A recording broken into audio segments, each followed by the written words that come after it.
Dean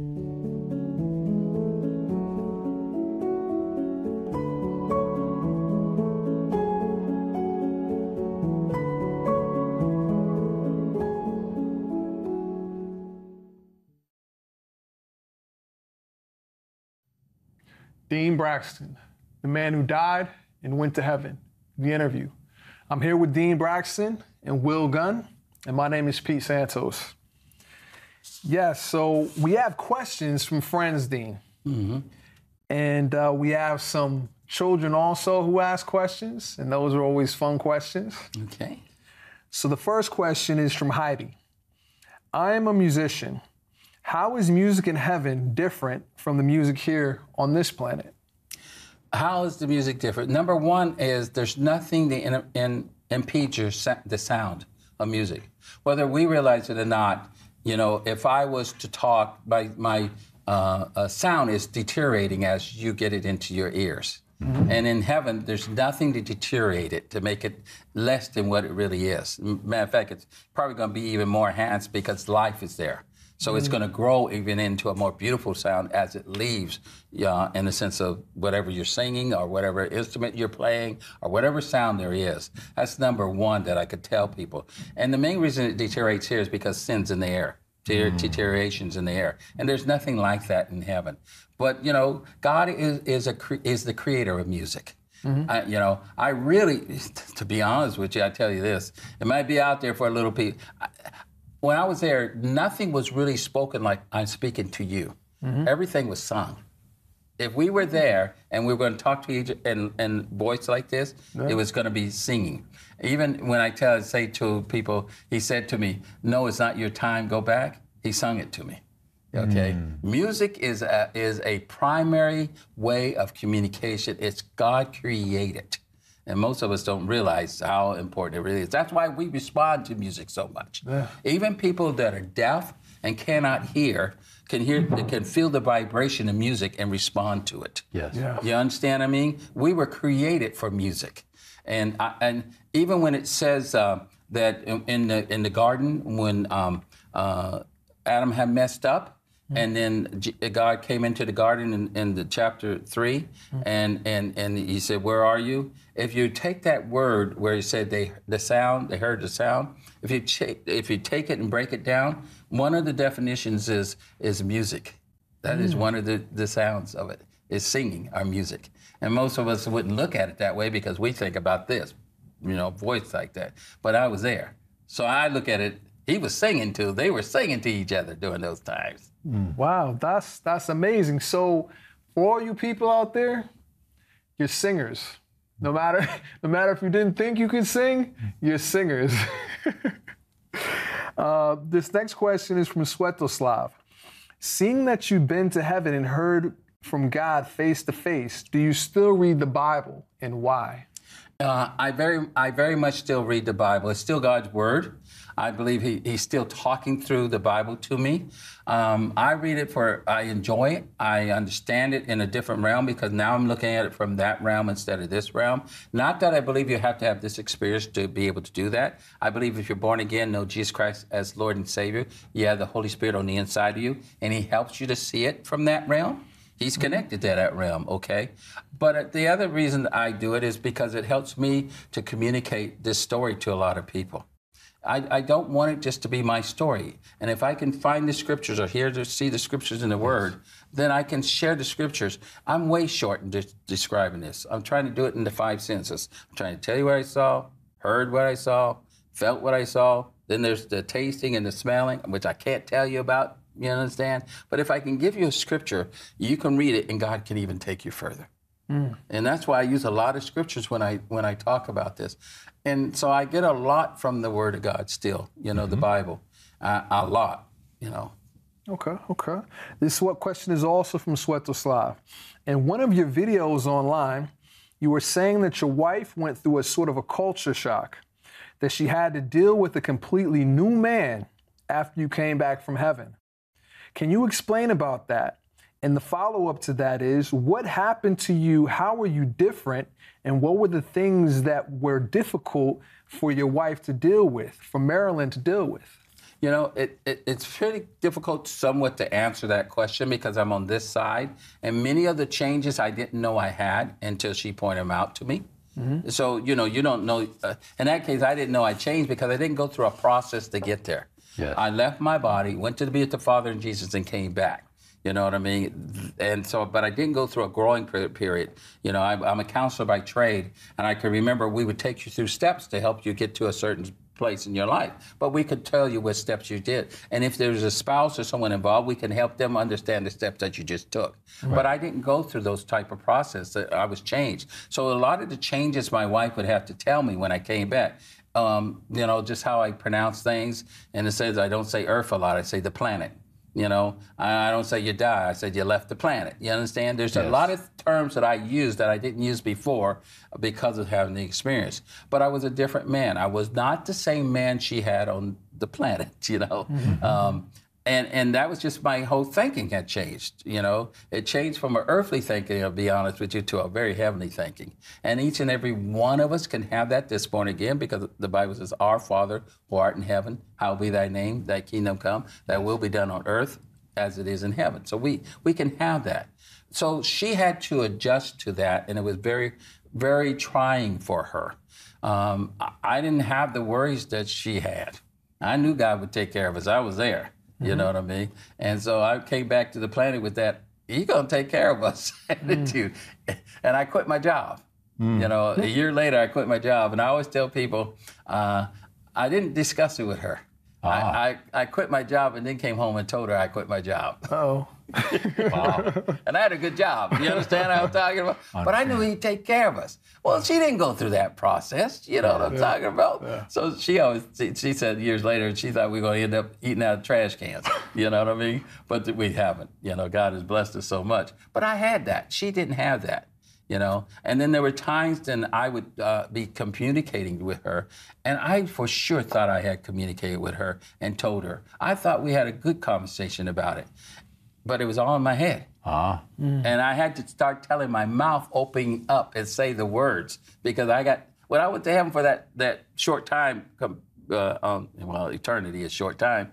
Yeah, I got used to talking to everybody through my head, the thought to thought. And I had to change, I had to do that. She didn't like because of you guys a lot.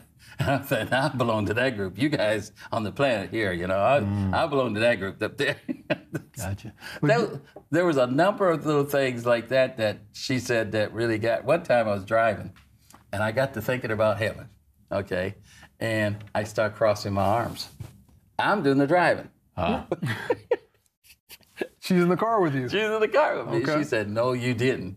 Or one time we were going to Cleveland in the United States, and the plane kind of dropped out of the sky.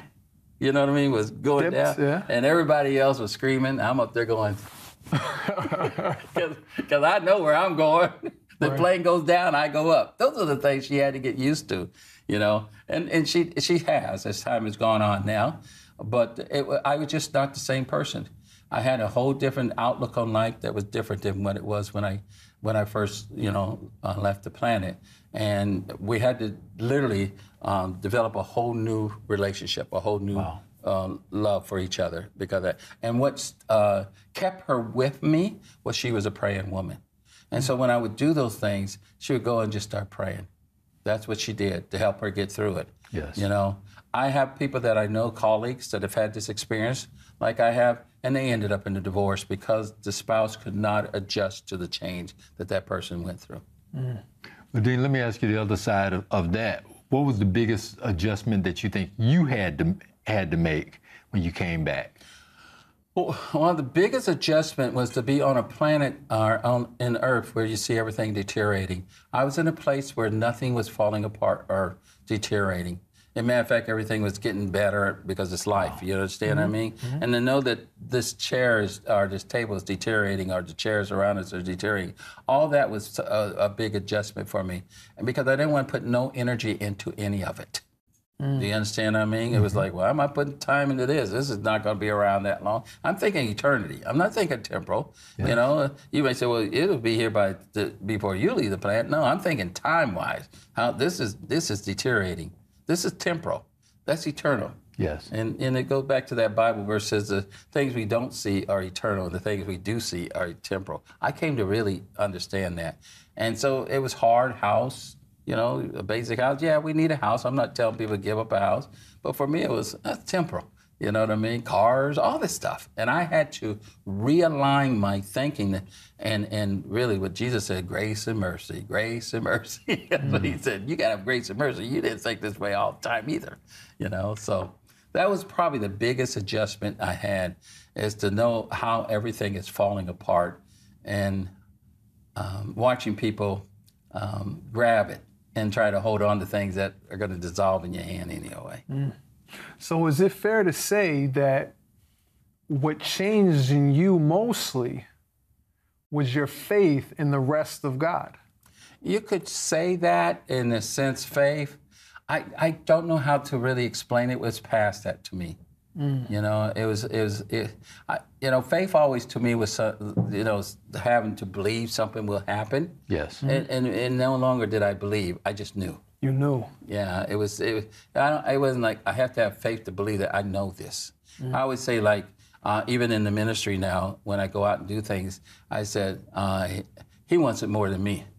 I know that, okay? Well, let's say it doesn't get done. It's okay, I still get to go to heaven. Yes. I mean, I know that. So now I'm not doing things because it looks good or it makes people feel good. I'm not dancing to try to please people. I just know that this is what he wants me to do. And I just keep that focus, It's great to know that you know that you know. That you know, yeah. And I can't get it out of my head. And people could say, well, that's your belief system. And I get to say, well, you'll find out. Yeah. Because everybody's going to leave the planet sooner or later. Right. Right. Okay. This question is from Basil. Since our Father has a sense of humor, what fun and funny things, games will we do in heaven? He is the one that created smiling, not frowning. So we'll be smiling and enjoying a lot of things. A lot of times we want to do those things because they bring joy to us. Our joy really comes from Jesus. Okay, so it's a whole different thing looking at things that we do there, because you're going to be joyful of it because your joy comes from Jesus. Right. And makes sense. So you can have games that you do, but they're not going to produce what they produce here on the planet, because we have a deficit on the planet, and they're trying to fulfill that deficit. Yes. Where joy isn't, they're trying to fill that in. Where you have joy there, and you don't have to have something to fill it in. You're going to enjoy things there. It's just going to come a different way. Yeah. Okay. It's not going to come the same way here. So when people say games and things, I saw beings that looked like they were playing games and enjoying it, but I knew their joy didn't come from the game. Do you understand what I mean? Yeah. It is like this is something that they're doing there, but it's not producing like we do on here on the planet. So I can't take that away from anybody, because God wants us to have that joy, and so. It's just going to come a different way. That's what I tell people all the time. Okay. This question is also from Basil. What is the purpose of spiritual gifts in heaven? Do they have a purpose? It's something, because spiritual gifts here we look at as an add-on, here on the planet. That's who you are there. So now you take him and say this is separated from who you are. No one thinks that way. So it's like you say spiritual gifts, and it's like that's an add-on. Like God gave you a gift to do, something. And most of our spiritual gifts here is what? To add to the kingdom of God, to help people to come to know Jesus Christ as Lord and Savior. You don't need that there, So you'll be who you are, and it won't be like God is giving you a spiritual gift in heaven, because you're spiritual. So it's like here we got our flesh, we got to overcome a lot of times. And some of those spiritual gifts help us to overcome our flesh. Yes. A word of knowledge, a word of wisdom, the laying hand on the sick, is overcoming the flesh. But in heaven, you're just that. That's who you are. Right. Okay. Well, Dean, I'm curious about that, because I was just having a conversation with somebody about the body of Christ and how Yeah. we have different roles. Yes. Well, how does that translate into heaven? You still have different roles there. Okay. I believe that when you get there, God has already given, when you were created, He put inside you a God-given gift, okay, we could call it, and that gift is to stay with you for eternity. And it's really to add to somebody else, all right? When you get to heaven and me and you're there, one of our first greetings will go like this: how can I serve you? Because servanthood is the highest. There's nothing higher than servanthood. The Bible tells us that, you know, if you want to be great, you got to be a servant person. And so you're going to have that gift that God has created inside of you, if you want to say that, that's who you are. And you're going to be able to use whatever that is to help someone else in heaven. And it's kind of funny because it's not like we're lacking anything, but we're complete. Yes. Okay, it's like the body of Christ, we're complete together. All right, so I have my portion to do, you have your portion to do, our purpose, or some people say work, okay? Yes. But when you say work, people look at it as negative because of the curse. But the reality of it in heaven, work is good. Even on the earth, when you first think about it in the first chapter of Genesis 1 and 2, it was a good thing. Yeah. You understand what I mean? So you'll have a purpose there, I have a purpose there. You know one of the greatest things about it is, you'll serve it with your family. The closest I can come to describing it is like when the children of Israel were to serve in the temple, they served in the temple as a family. And people don't realize how, that tells you how important family is. Yes. So let's touch on the family. You get to heaven to be with the Father and with the Son. And you're greeted when you get to heaven. You're greeted by who? Who were the first people to greet you? You know, when you're, you know, my first encounter with Jesus, okay? And the Father, of course, acknowledged me, and I have the Holy Spirit on the inside of me. And so I always tell people, on the other side of Jesus, He's to the left of me, and on the other side of Him was my family. My grandmother Mary was standing out front. I always give Grandmother Mary the credit for praying me into the kingdom of God, because I wasn't raised in a Christian home, and I really believe she prayed me in. To the creed. Okay, after her, behind her were other relatives. The thing about it, I knew some of them because I had been with them on the planet. Okay, but behind them was generation after generation after generation after generation after generation after generation of all those that were connected with Jesus Christ that came to greet me in. All right, and someone asked me, was there somebody there that you thought would be there that wasn't be there? And I'm thinking, I didn't think all those people would be there. I'm the opposite side, you know what I mean? So I can't even tell you, you know, was there somebody, no, I didn't think all those people would be there, because I didn't know that many people in my family had a connection with Jesus Christ. That was one of the things that really got me, was there. It also let me know how important family is. Right. You know, and I really, I say that to people, and people say, well, how did you recognize them? Because they're not like they are here on the planet.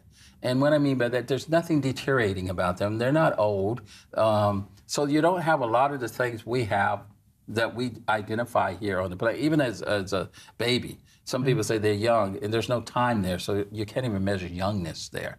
But you really recognize them from your heart. Yes. You see them from the heart. You know who they are.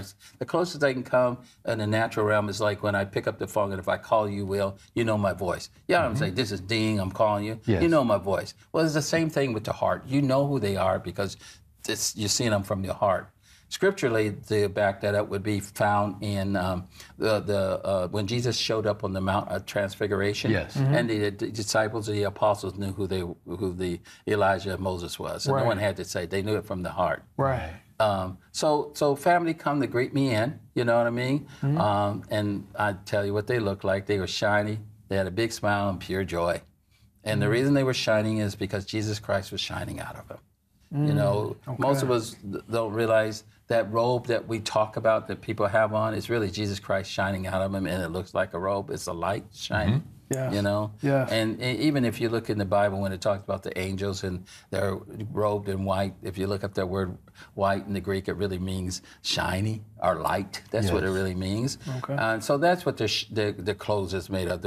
It's called the righteousness of Christ, you know. You know, the robe of righteousness, rather. And then they had that pure joy, and the closest I can come to that is people, when they become born again, they're overwhelmed with joy, you know. Or if you when you had your children and you held that baby in your arm for the first time, remember the joy you had? Yeah. You know, you can't describe that joy. You know what I'm talking about. And then they smiling, and the reason I say they're smiling is because they have no worries, no problems, nothing going on. And I always tell people, you know you're in heaven when your entire family's smiling. Wow. Yeah, You know, facts. when facts. everybody, they ain't smiling because they're taking a selfie. They smiling, they're smiling because they really are happy. Yes. You know what I'm talking about? Yeah. And that was really good to see that. It was probably one of the greatest things that comforted me about my dad when he went home to be with the Lord. I just think, because he smiled a lot, and I thought, oh, my dad's going to fit in so good. Yeah. Because he loved smiling, you know what I mean? And so, Dean, you been to heaven? You shining. yeah. This next question is from Verona. And this question has to do with the book, What It Feels Like to Die. Yes. So when you are asked to talk with people who are facing a negative diagnosis and or illness, do you tailor your talks to the person's need, or do you tell them about heaven and your death experience with scriptural support? This is what I usually do. I always ask them, can I pray for them to be healed? Okay. And that's a personal thing that I asked the Lord, because when I first came back and someone got sick or something like that, and I knew they were Christian, I thinking, who am I to stop them from going home, you know? Yes. And then the Lord let me know, I always pray for healing. Yeah. He's the one that has to find, not me. So I always ask him, can I pray for healing? And I do. And then I tailor-made to what they want to know. And they ask me questions. You know, the first person I had to do that with was a lady in the book, I even wrote it, named Gloria Strauss, 12-year-old little girl. She asked me to come to Children's Hospital there in the Seattle, Washington area. And I can remember going there and having a great conversation with her dad. My wife, Marilyn, came, and she just wanted to know if she would be able to see her family when she went to heaven. And some of you would say, well, you know, I always say, if God wants it, it can be done. We know that John got to see the earth when he was writing in Revelation, Yes. past, present, and future. So we know it can be done. And that's what I told her. I said, if God wants it, it can be done. You know what I mean? And so she was happy about that. And she left the planet 2 weeks later. But the reality of it is that, I just kind of tailor-made it to the person that I'm talking to. And I get lots of these, sometimes on the phone, sometimes in person. But I always pray for healing first. Well, let me ask a follow-up with respect to that. If heaven is ultimate, and that's the place that Jesus has prepared for us, then what is Jesus' attitude with respect to healing? Well, I believe Jesus always wants to heal. Why it doesn't happen, I can't tell you all the details of why it doesn't happen. Look at me. I had 29, according to the medical records, 29 different things went wrong with this body because of that septic, you know, and God healed all 29. Amen. You know, and people didn't pray for all 29. My wife and them didn't know all 29 things. They know multiple organs were shutting down, but no one told them, but this is doing this and that. We found that out when we got the medical records. But I don't understand it all. I just know I'm going to pray for people to be healed. Yeah. You know, and I've had people say, I don't want to live here no more, but I still pray for them to be healed. Amen. You know, and God is God. You know, if they go on to be with him, if they stay here on the planet, you know, it's a win-win situation to me. Yeah. Okay. This question is from Granger. Any insight into Kratos, resurrection power, and how to allow the Holy Spirit to flow through us with the various manifestations of the power of God for healing, signs, wonders, etc.? You know, that's really interesting. That would be if my wife was here, because she's the one that was the one that was praying for me, and how she directed things to happen in my life.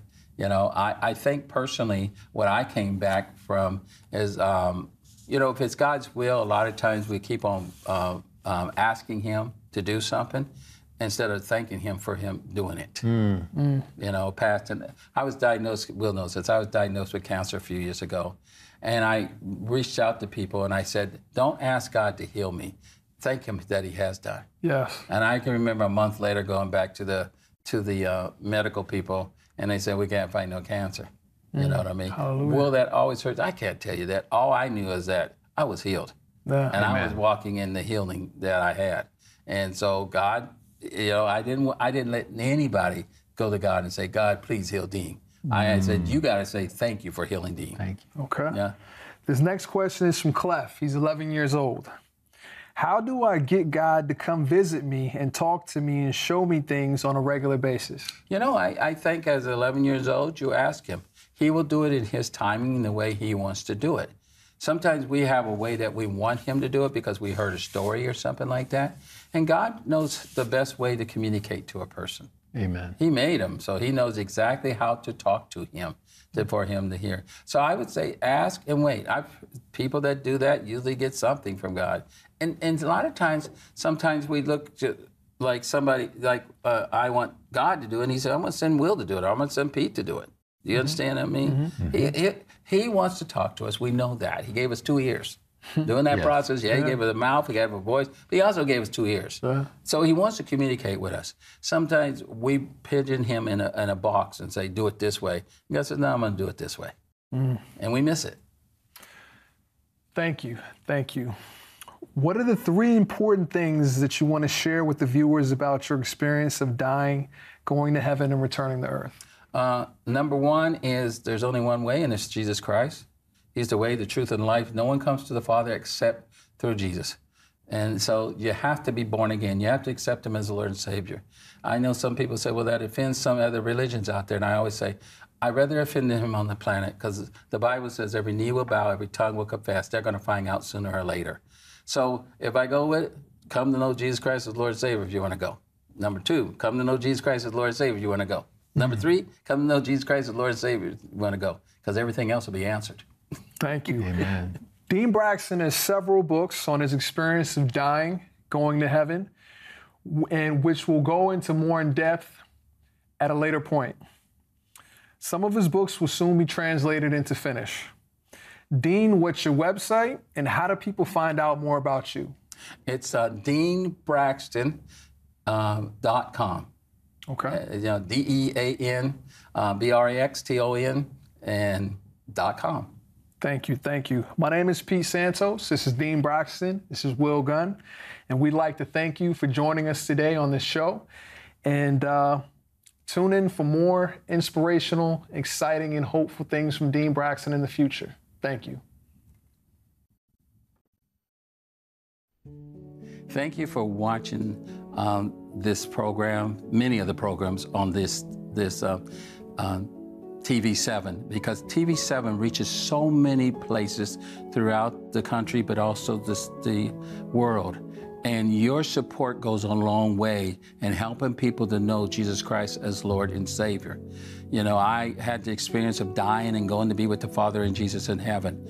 I wouldn't have been able to have that if I didn't accept Jesus as Lord, but I had to first hear. This station of TV7 helps people to hear the gospel, to hear the good news. So you can look at the number down at the bottom of the screen, and you can support this station in whatever way you can to help people to come to know Jesus Christ as Lord and Savior. Again, thank you very much.